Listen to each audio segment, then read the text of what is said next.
আমি আজি ক্লাছ 10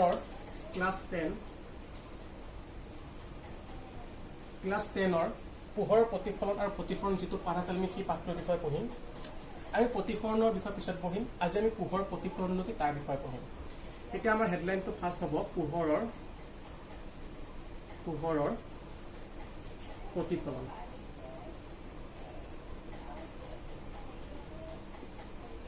এতিয়া পোহৰৰ প্ৰতিফলনৰ সংজ্ঞা আমি কেনেকৈ দিম তাৰ বিষয়ে আমি এতিয়া অলপ বুজিম।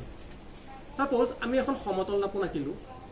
এখন কি আমাৰ সমতল দাপোন। সমতল দাপোন কি আমি যেতিয়া ৰাতিপুৱা উঠি কি কৰোঁ মুখ ধুই পেলাই আমি যেতিয়া আমি চাওঁ আমি চাওঁ সেই যিখন আমি আইনা চাওঁ সেইখন আছে কি এখন সমতল দাপোন।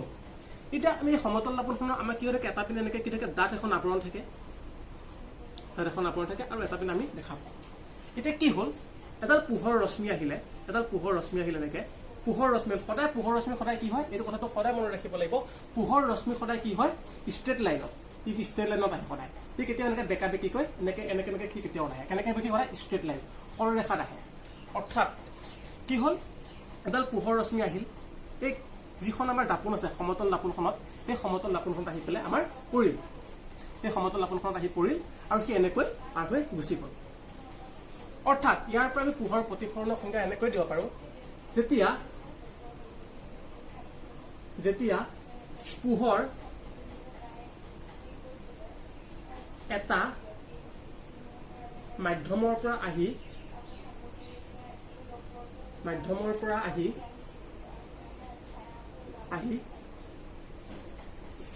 সি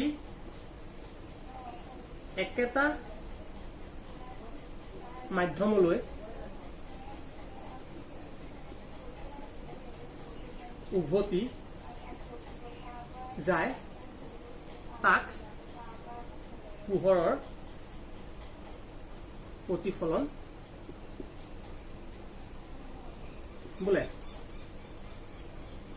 কি হৈছে পোহৰটো এইপিনে আহি পেলাই সি একেটা মাধ্যমৰে উভতি গুচি গ'ল। অৰ্থাৎ কি হ'ল লিখিলো যেতিয়া পোহৰ এটা মাধ্যমৰ পৰা আহি সি একেটা মাধ্যমলৈ উভতি যায় তাক পোহৰৰ প্ৰতিফলন বোলে। এইটো হৈছে পোহৰৰ প্ৰতিফলনৰ সংজ্ঞা। এতিয়া পোহৰৰ প্ৰতিফলনৰ দুটা সূত্ৰ আছে আমি সেই সূত্ৰ দুটা পঢ়িম।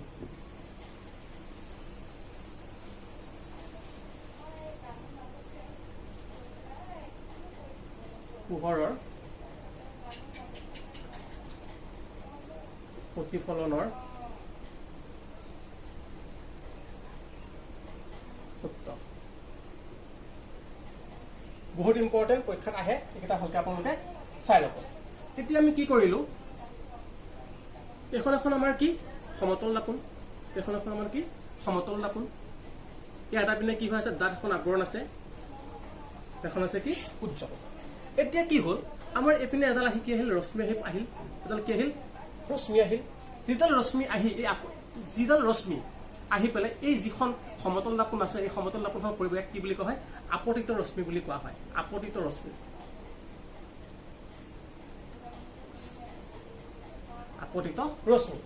এতিয়া এই ৰশ্মিডাল ইয়াত আহি পৰাৰ পিছত কি হ'ল কি হৈ গ'ল একেটা মাধ্যমেৰে উভতি গুচি গ'ল। অৰ্থাৎ যিডাল ৰশ্মি আহি পৰিব দাপোনখন তাক আপতিত ৰশ্মি আৰু এইডাল ৰশ্মি কি আহি পৰিল আৰু পৰি পেলাই কি হৈ গুচি গ'ল উভতি গুচি গ'ল। ইয়াক কি বুলি কোৱা হয় প্ৰতিফলিত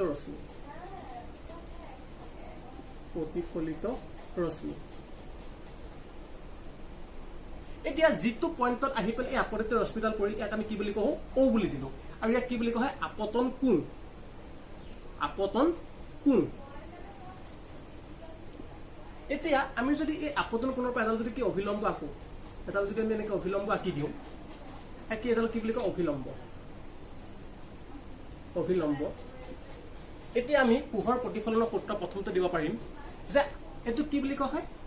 এতিয়া চোৱা আপতিত ৰশ্মি আৰু অভিলম্ব মিলি পেলাই কি হৈছে আপতন কোণ হৈছে। এইটো কি হৈছে এংগুল আই। ইয়াক কি বুলি কয় ইংলিছত কি হয় ইনচিডেণ্ট এংগুল অসমীয়াত কি বুলি কয় আপতন কোণ।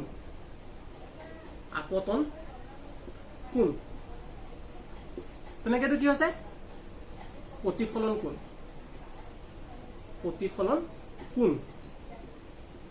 ইয়াক কি বুলি কয় এংগুল আৰ। অৰ্থাৎ আপতিত ৰশ্মি আৰু অভিলম্ব মিলি আপতন কোণ হৈছে আৰু প্ৰতিফলিত ৰশ্মি আৰু অভিলম্ব মিলি প্ৰতিফলন কোণ হৈছে। এতিয়া আমি পোহৰ প্ৰতিফলনৰ প্ৰথম সূত্ৰটো কি যে আপতন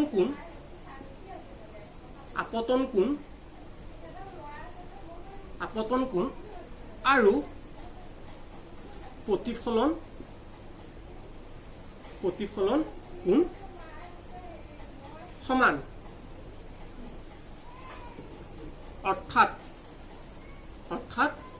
কি হ'ব এংগুল আই ইকুৱেল এংগুল আৰ এংগুল আই যিমান হ'ব এংগুল আৰু সিমান যদি এংগুল আই 30 ডিগ্ৰী হয় এংগুল আৰু আমাৰ কিমান হ'ব 30 ডিগ্ৰী হ'ব 2 নম্বৰ সূত্ৰটো কি আমাৰ এডাল আপতিত ৰশ্মি এডাল প্ৰতিফলিত ৰশ্মি আৰু এডাল কি আপতন কোণ আপতিত ৰশ্মি প্ৰতিফলিত ৰশ্মি আৰু আপতন কোণ একেখন সমতল থাকিব এখন কি আমাৰ যিখন বোৰ্ড আমি এখন বোৰ্ড এখনে বোৰ্ড এটা দুখন বোৰ্ড নাই এখন বোৰ্ডতে আমি আঁকিছো গোটেইখিনি গতিকে আমি ইয়াৰ পৰা কি বুজিলো যে আপতিত ৰশ্মি প্ৰতিফলিত ৰশ্মি আৰু আপতন কোণ একেখন সমতলতে থাকিব কি লিখিম আপতিত ৰশ্মি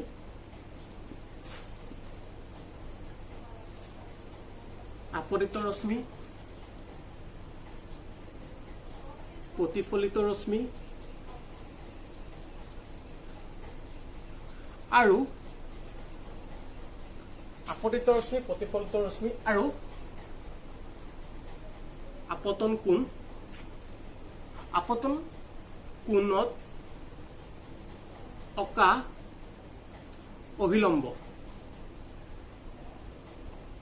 একেখন সমতলত থাকিব আমি এই ফাৰ্ষ্ট আৰু ছেকেণ্ড সূত্ৰটো আমি লিখিব লাগিব মনত ৰাখিব লাগিব আৰু বুজিবও লাগিব বুজি পালে লিখিবলৈ ইজি সেইটো হৈছে পোহৰ প্ৰতিফলনৰ সূত্ৰ এইটো ভালকে আপোনালোকে মনত ৰাখি থব এইটো পৰীক্ষাত আহিবই এইটো মোষ্ট ইম্পৰ্টেণ্ট হয় ক্লাছ 10ৰ